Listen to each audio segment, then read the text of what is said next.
Awesome. Thanks so much, Thanks. Hunter. Great to see you. Been a You little too. while.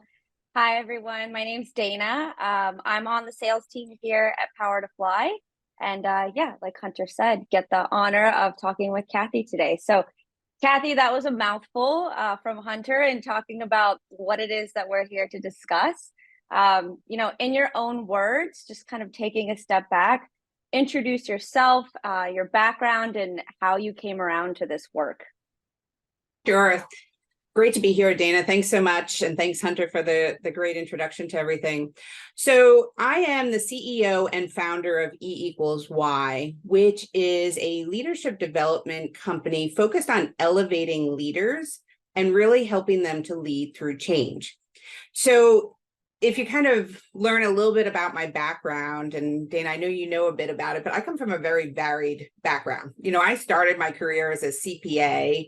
Then I went into professional services. I've been in sales. I've been in marketing. I've even worked in support, eventually became a chief people officer, and now a CEO. So when you talk about a software organization, I probably have held a role in almost every one of those functions within a business. But what I learned, the one constant through all of that is change. Right. And really learning how to drive change in an organization. And what I learned is that the best leaders that are able to lead through change are doing so by being their authentic self and then connecting to the hearts of others. And so what we've really done at E equals Y is to figure out how do we put that in a formula that can help people drive that change. And so that's what I've been doing. And we started the business about 3 years ago and having good fun with it and bringing more authentic leadership to the table. Yeah, I can definitely say from my own sales perspective, having gone through a bunch of different types of trainings and methodologies, I always default to just like throwing a joke in there and trying to share a personal story and just trying to authentically connect with my audience or with the person that I'm speaking to. Definitely something I fall back on, and I always think to myself, should I be going this direction? It's not where the trainings necessarily have taught me, but it always seems to work out in the end and make for a joyful conversation. So As long as you're having excited. fun, people connect, right? Yeah, it's definitely all about connection and ultimately connecting over what it is, your buyer's challenges are and can you solve them or not, and how can you do that. So I guess, one thing I've learned in communicating with you over the past is that selling or the qualities of a salesperson are very similar to the qualities of a good leader, right? So managing people is a very similar exercise or way of doing things when compared to selling. So when you think about that, what are some of the qualities that are mixed between the two, and how do we ultimately start looking at integrating those qualities into our sales process? Yeah, it's a great question. It's interesting when you think about it. You can be a manager and manage people, and sometimes it could be a lot easier because you can tell people what to do, right? Or you have a little more authority. But when you have to be a leader and influence people to get from point A to point B, it's a lot harder if they don't report to you. And that's what sales is doing, right? When you're as a salesperson, you're trying to get your customers from point A to point B. And so now when you think about that, what's going to help them get to that point? I can't tell them to buy it. As much as I would love to say, it's really good, you should buy it, they're not going to, right? You have to sell a Only. little bit. We'd all be making our quotas quite easily, right? So what we've learned is there's really a formula to think about how to influence people to get from that point A to point B. And it starts first and foremost by expressing what the end goal is. What is the pain you're trying to solve? What are you trying to deliver? What does success look like? So expressing that end vision to say, here's where we want to get to. Next, it's about engaging the customer. So, have you listened to what their pain points? Have you put it in their point of view? Are you talking their language, right? So are you working with the customers to understand it? Then you need to follow up on your words and execute, right? And make sure you actually deliver. So you can promise all the best solutions, but if you don't follow up then with the document you said you would send, or if we're going to do a proof of concept, or if we're going to do a deep dive, if you don't get back to them, you're not executing, you're not going to deliver. Now, the fourth element that's really crucial here is the emotional qualities as well. And these emotional qualities are things that allow you to connect to the hearts of others. And so when you think about selling, it's being able to have all of that in one place. And that's what leadership is about. You want to be able to express where you're going, engage everyone, execute, and then the glue to all of that is connecting to their hearts. Does that make sense? Yeah, it totally makes sense. And I'm actually thinking about, all of us in sales know that we're always selling. We're not just selling to our clients, we're selling to our managers. We're selling internally to our peer teams, right? We're cross-functionally selling. Anytime that I get on good old Slack or email or just a quick call internally, I have to remember, and remind myself, you are always influencing or trying to influence the way something gets done, or you're always looking for some particular outcome as a salesperson, right? To support ultimately what it is you're trying to create with your client or to lock down with your client. So you talked a lot about, these different qualities and how we start integrating them into the customer process. But what about internally? One relationship that comes to mind that, I've been working on for a couple years now is my relationship with my customer success manager, right? I'm an account manager and I go to market every day with my customer success manager and just continuously learning, how do we work together? What are our preferred working styles? What are our different personality types, and what are our preferences? So talk a little bit about it from that frame or that lens as well. But it's this formula, and it's the E3 powered by E. This formula can be applied with everything.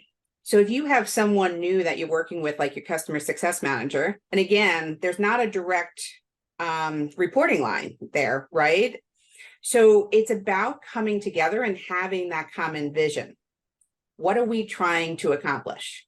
Why do we want to be here? At the end of the day, we may have different ways of going about it, but are we in step? Are we in agreement on what we're trying to achieve? Right. And being able to define that first really helps set the foundation then to engage better. Right. So every time you're approaching things differently, ask yourself, let's go back. Hey, are we engaging the way we need to? Because we express this vision, so I want to just get to the point and get things done because I have a lot of red energy as a salesperson.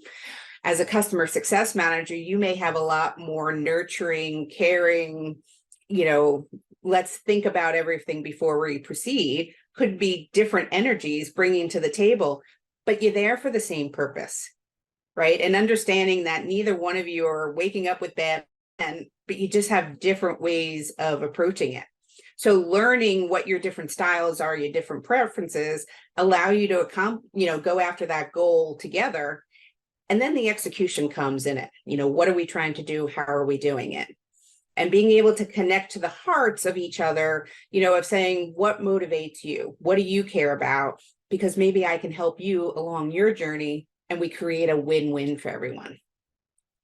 So that formula really does apply, whether it's sales, with your peers, with your boss, with your team members. You can apply this over and over again. Sure. Yeah. And definitely, I'm just thinking this should be the initial conversation you have with with different people, right? This is the opening. Hi, I'm Dana. I'm on the sales team and I'm reaching out to you on the delivery team. Let's take a second before we, launch into what it is I ultimately asked and just learn a little bit about how each other likes to work, right? It's worth taking the 5, 7, 10 minutes at the beginning of the call and just aligning on these things so that all of us in sales have been in a moment of tension where something's going on, someone is really unhappy, or someone seems to be really unhappy, especially as we get close to the end of year, trying to close any deals that we have in the pipe.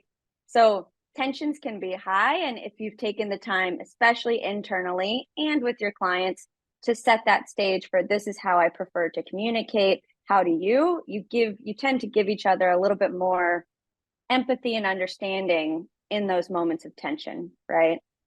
Absolutely. And it's funny, my tagline, how I introduce myself, is that I'm a nurturing driver because I like to get stuff done. I like to run to the fire, get it done, but I do it because I care. I truly want to succeed personally, and I want everyone around me to succeed.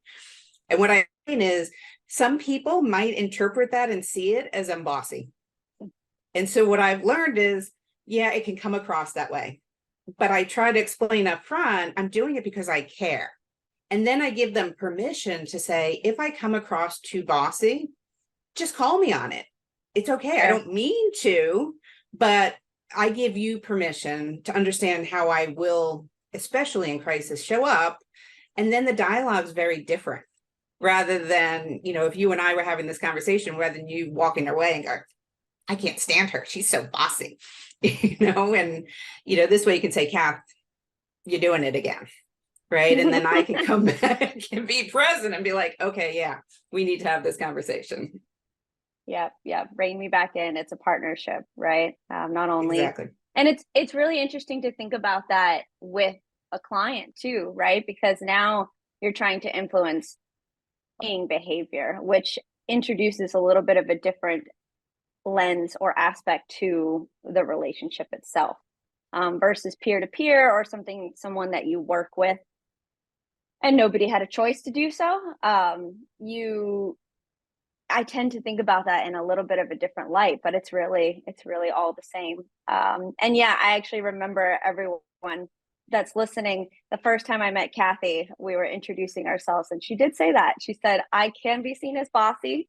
So just let me know if I'm coming across that way. And it's really powerful to just go ahead and say, hey, I have this tendency, let me know if I'm doing it, because it's not intentional in any way. So I'm thinking about, you've talked a lot about your company and you've talked a lot about the different types of this assessment or this formula that you can do. I see in the corner of your screen here, right? The red, yellow, green, blue. Should we break down just, I guess, a little bit of, maybe not break down is the right word, but do you have any examples outside of me talking about account manager, CSM, or personal examples or examples you've seen in leading your company of individual contributors or people working with this formula? Yeah. So when you think about, any strategic goals, right? So for the company, I set forth what our vision is. Why are we here? I really want to eradicate bad management. We've all worked with some crappy bosses, right, in our lives. And so that is our mission and our vision as we work together as a team. So having that express vision of what we're doing, why we're doing it, starts to inspire and motivate people when times get tough, or you're asked to put a little bit extra. You're like, why am I doing this? This is exhausting. And we've all been there, right? And when you don't have a purpose or understand where we're going, why we're going, it's really hard to engage. And so having that common purpose and that inspirational, motivational, directional point, that North Star, it's able to rally the troops and get people excited in the hardest times. with our team, everyone does.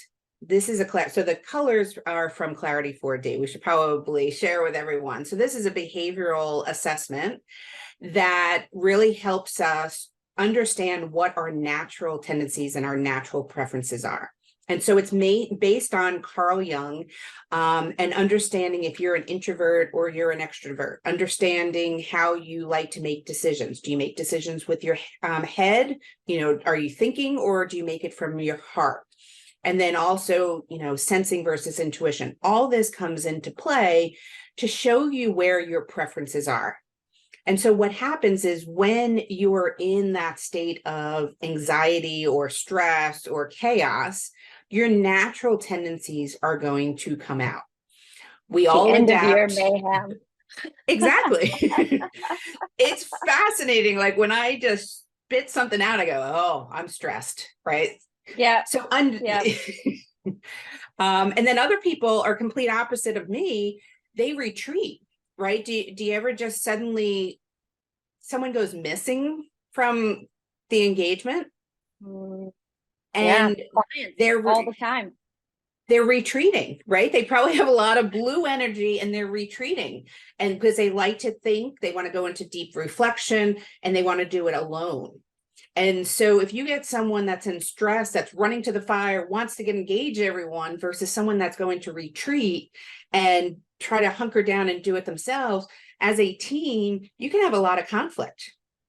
Imagine this with customers, right? If you're a salesperson and you're running to the fire to get things done, your customer's retreating, you're getting further and further apart and it's not able to make that connection. So that's how you bring your team together, is understand what each preferences are, right? And by the way, you don't always have to do an official assessment. You can look for clues.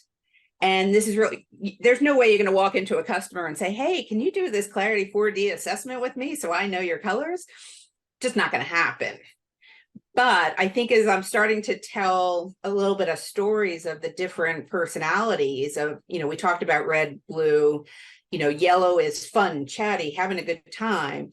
Green is, think about salt of the earth, hunkering down, loving the trees and things like that.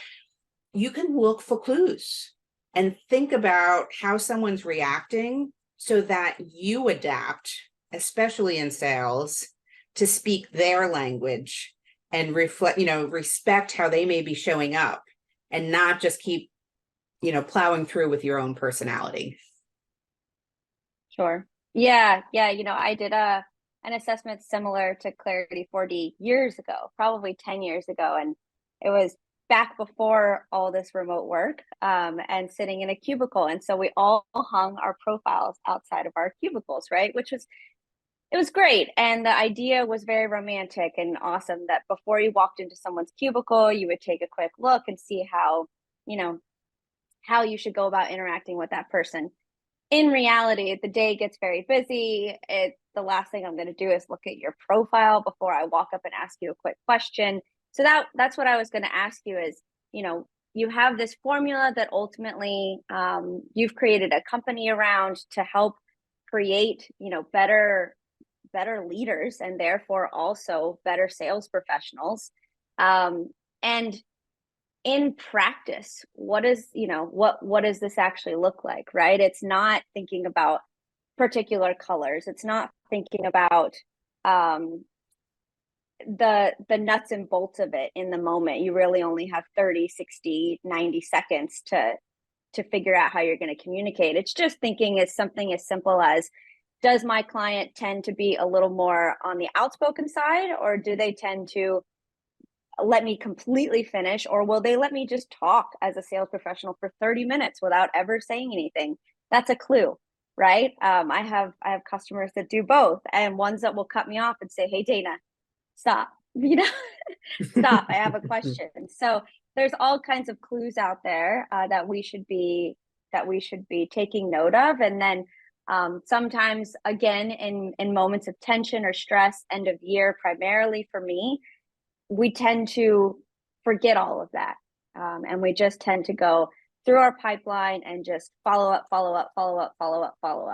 So maybe these last few minutes here, you know, wind into some of the most important messages you'd like everyone to take away, but also with a lens of working end of year pipe, working end of year deals, right? The chaos of our managers, or if you're leading a company out there, you're the one that's following up saying, hey, we need to close these deals, keep your pipelines updated.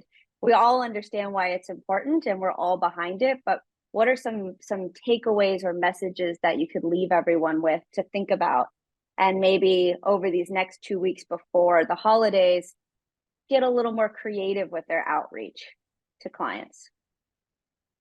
Yeah, so I think it's taking a few minutes, and I know time is always precious, but really stopping and think about what your preferences and what your approach is, so you know how you're naturally coming across, right? Because we're all unique. And so just thinking about it, are you someone that's extroverted versus introverted? You know what those definitions are, and do you tend to do things with the head or with the heart? And kind of put yourself in one of the four buckets. I'm running to the fire. I like to have a lot of fun with the sun. I like to hug the trees, or I like a lot of details, right? And just know your own preference. Think about what you love, and then think about how to adapt to others. So if you've got a deal that you've got to get over the line, and your entire quarter and year is counting on it, if you're going to suddenly become a lot more running to the fire and going to start to use that energy and it alienates your customer, you probably want to rethink and really think what is going to get them over the line. So stopping and thinking about how to communicate in their language. So if they like data and facts, sending a bulleted email, probably not a great idea. You probably want to send the ROI spreadsheet, or you want to send the detailed, the technical specs, or you want to send, the contract to get started. So think about where they're coming from, what's going to get them to take the action you need. And I think that's the most important thing you can look at in these 2 weeks is you have to prioritize your actions, and you really have to think about how you can connect to them and get them to get to point B, right? We need to get from point A to point B. So what's going to help them, not you, them get to the point so that you win? Yeah, really good advice, and definitely can be challenging to think about taking any more time. But I can personally attest in going through some of this that it's well worth it. Just taking a pause, identifying your top opportunities, and just trying that out. Trying a few minutes to think about what it is that they might prefer if they're starting to go, if they're starting to ghost or starting to not respond. Why might that be? Most of us in sales, I would say, are typically pretty aggressive, right? We tend to really be the run to the fire, but there are those that are not that way. So definitely important just to take a quick assessment and think about it as we move forward. Let's also just talk about your company, Kathy. So I know that I did a little research, and you're hosting a myriad of different leadership workshops, and just talk a little bit about what it is that you do and how we can continue to stay connected with you. Sure. So we help individual managers elevate their game. And so that's what you saw is we have a boot camp. We've just released 4 dates for next year. It's a boot camp to come in and define what your leadership profile is. Who are you, what you love, what your clarity 4D assessment is, your preferences, and how to influence change.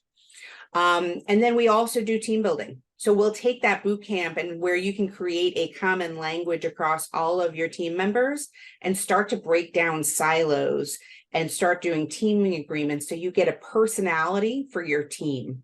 So imagine your team has, this is our tagline, this is our values, this is our goals, and we're working together to deliver on those results. So a lot of different ways to go about it, but it really is focused on elevating our individual skills, practicing it. So one of the beliefs that we have at E equals Y is this is not one and done type training. These are learning journeys. and you start to develop yourself, you start to work with others, and engaging as a team. And it's a continual practice. How do you build muscle? You continue to practice and work out. You can't just go to the gym one day and think you're going to be in shape. Man, that's funny saying that now, right? As we go into New Year's and everyone's New Year resolutions. On the topic of New Year's resolutions, maybe it's investing in yourself and doing some sort of leadership boot camp, or maybe it's just taking a second and doing one of these assessments and just taking a second to learn about yourself. I know my company, we do performance evaluations at the very beginning of the year, very end and very beginning of the year. So that's a perfect time to really start to think about some of this stuff and figure out how can we be more intentional and thoughtful about how we interact and therefore influence our audiences, right? Absolutely. And the beginning of the year is the perfect time to express what you want to accomplish at the end of the year, because focus is your reality. And if you set your intention that you're going to blow out your quota by 200%, then you can work backwards and figure out how to make it, but create that tension of, I'm going to overperform this year, going to hit 200%, and these are all the things I need to do to make it happen. And so you envision yourself celebrating at the end of next year with a glass of champagne in your hands as you've just killed it and you're the #1 sales rep in your organization. Oh man, now we've opened the box of manifestation, right? So for everyone out there, we need way more than 60 seconds to talk about manifestation. But if you're not familiar with the term, look it up. It's definitely something that is really powerful, especially from a sales perspective, just envisioning yourself what it is that you want for your future. And, if you can see it, it's typically a lot easier to actually go out and grab it, right? Because once you could see it, you can also start to put the plan in place of how do I get there. So thank you so much, Kathy. It was great to see you and great to be on here again. I'm going to hand the mic back over to Hunter. And yeah, anything else that we missed, Hunter? I haven't done this in a while, so. Oh, you did so great. That was such a good talk, Kathy and Dana. I love the nurturing driver. I was like, oh, Kathy, I think I just found my new heart tribe over there. I was like, I get that. Yes. Kathy, what's the best way for folks to stay connected with you? That would be the one thing I would chime in on. And you can follow us at www.e=y.com, or you can connect with me personally on LinkedIn, Kathy Eastwood. Amazing. It was so great too to hear sales to sales conversation, like really getting in there, but I think it was very accessible, and finding how we can communicate with each other is so important, because the teams come from, a diverse background, and everyone has their own way of communicating, and making that accessible to each other is just so important. So thanks for illuminating that a bit for us today. Thanks for having me. Really see behind the scenes in the day-to-day, huh, Hunter? All right. Bye, y'all. Thank you. Bye, Kathy. Thanks you so much. Bye.